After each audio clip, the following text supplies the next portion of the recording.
नमस्कार मित्रों। आज चिंतन में सत्य की ही विजय होती है। जब सुधार प्रयासों की शक्ति बढ़ती है और लगता है कि वे सफलता की दिशा में चल रहे हैं तो विरोध खड़ा किया जाता है, चुनौतियां मिलती हैं, शास्त्रार्थ खड़े किए जाते हैं, पर्चीबाजी होती है एवं विरोधी यह प्रयत्न करते हैं कि उनकी जीत मानी जाए और प्रतिपादनकर्ता को हारा हुआ या बदनाम सिद्ध कर दिया जाए। अंतिम शस्त्र है आक्रमण। जब कोई और उपाय नहीं सूझता तो मूढ़मती लोग आक्रमण का सहारा लेते हैं।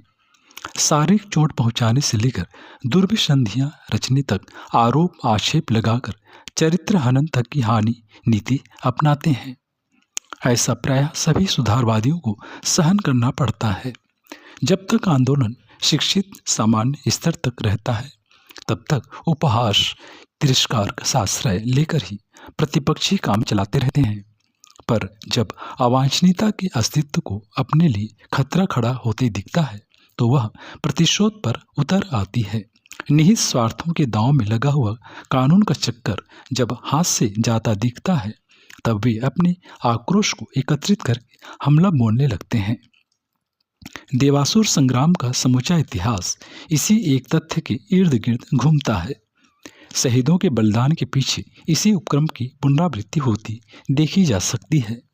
संत सुधारक और शहीद की एक सुनिश्चित श्रृंखला है।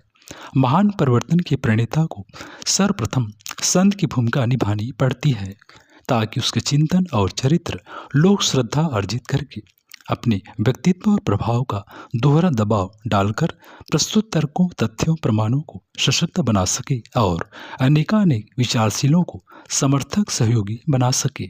इसके बाद सच्चे मन से अपनाया गया प्रतिपादन कार्य रूप में परिणत होने लगता है।